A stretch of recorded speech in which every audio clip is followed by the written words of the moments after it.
Senator Franken, thank you for chairing. Thank you. And before, or as you're leaving, I'd like to thank you and Senator Murray for calling this hearing, and also for the negotiations that the important negotiations that you're involved in. So thank you. Just wanted to do that. Sorry, I haven't been here for the whole thing. I've had some other stuff to do, and I ran back so that I could do this, and so you'll excuse me. It's actually, I didn't run back. This is just such an exciting hearing. It seems like from your testimony and but mainly from your testimony, that like every one of you, in some way or another, is responsible for getting prices down. That's what it seemed like from your testimony. And I think Senator Young touched on this, but I want to try to go over it again for myself. The U.S. spends more on prescription drugs than any industrialized country, in part because drug prices are higher in the U.S. than in any other country. The drug industry pushes back and says that these price comparisons don't take into account the discounts that manufacturers give to insurers and other actors in the system. So to cut through that, I'd like to ask you some questions. Let's use the drug Advair, which is an asthma inhaler example. Where is that produced?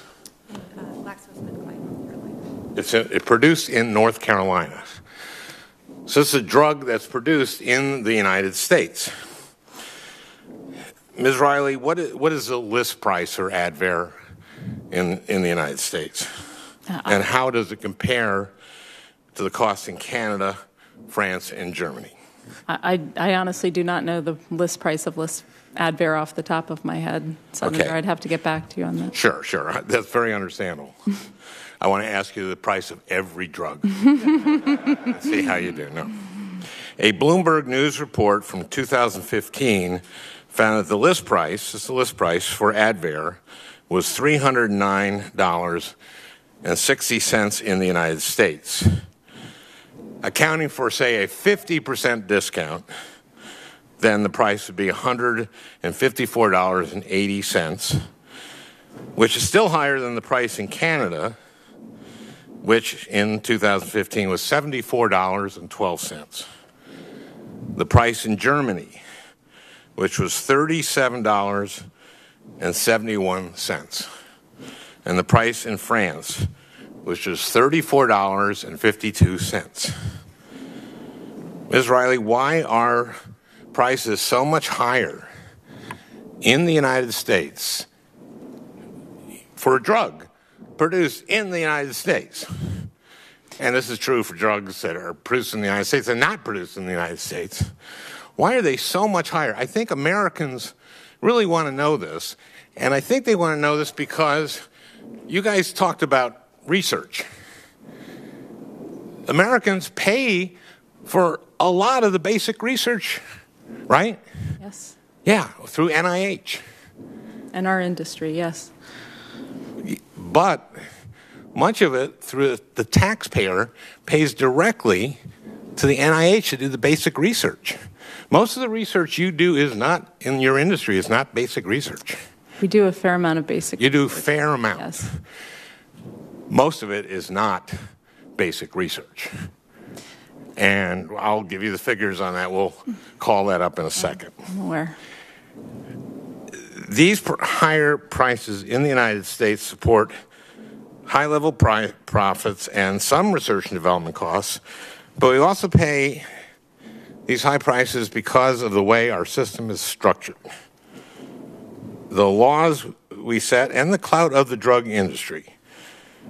For example, Congress passed a law that prohibits the federal government from negotiating with drug manufacturers for lower prices for Medicare, which is the single largest payer for prescription drugs. In those other countries, you have the government able to bargain with the pharmaceutical companies.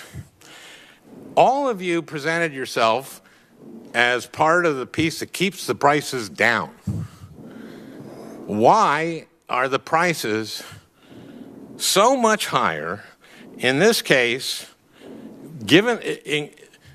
assuming a 50% discount from the list price, in a number of cases twice as high, 4 times as high, Canada, France respectively, and more than 4 times as high in Germany. Why? Americans want to know why. I think, and I'm happy to start, we do have a different system in the U.S. relative to other European countries. We actually compensate companies for the innovation and the value of the medicines that they bring. I would argue in many European countries, the prices are artificially depressed. They tend to also pay more when a medicine goes generic, and they use fewer generics.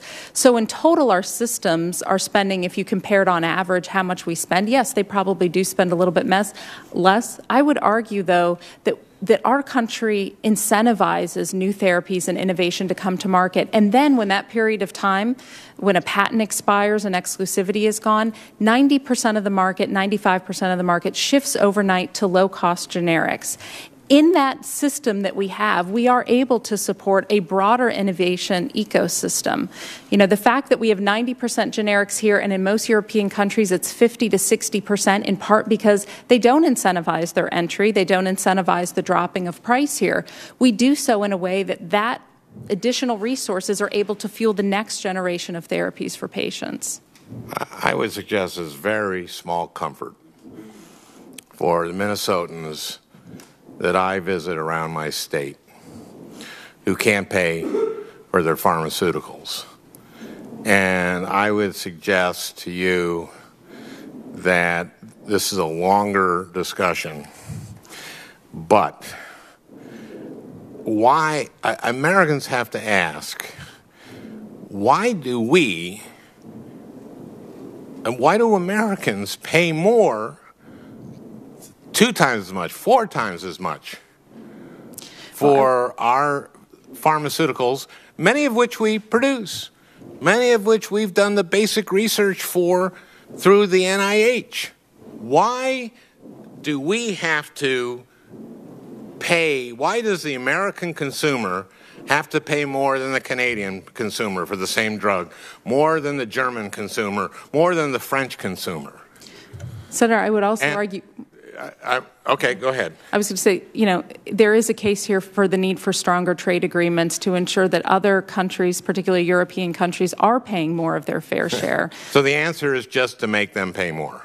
No, I think them paying more would permit, you know, prices here to potentially fall. It would also permit more money to go back into research and development, which over time lowers the cost of therapies, both innovative therapies as well as generics. Okay, anybody else on the panel care to comment? Senator, if I could just add, just to reinforce a comment previously made, to say that all drugs are more expensive in the United States fails to recognize the distinction, Ms. Riley talked about it, between brands and generics. It is a carefully balanced, it historically has been a carefully balanced ecosystem created by Hatch-Waxman, where as a country we had made a decision in the 80s to actually make the investment for the ability to bring novel therapeutics to market sooner rather than later, and then ultimately get a utilization rate and lower cost generics than we have in the rest of the world. So to a question that was asked earlier, why shouldn't we consider importing generics from Canada, by example? They're more expensive in Canada, so I'm not sure why we would import something that's less expensive here to begin with. I bet the idea, and I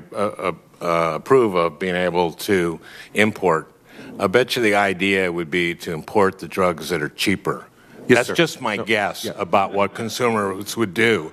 And I don't know, I used to be in comedy, and I almost think that your answer there was a tad absurd, which is, of course, we're not saying we need the right to import the same drug that's more expensive in the other country. Do you understand kind of the absurdity of saying that? Senator, my intention in saying that was to look at policy and understand that the markets operate fundamentally differently. Okay, the commoditized market in the United States is what drives generic prices lower than they are in other developed markets. Okay. That was my only point.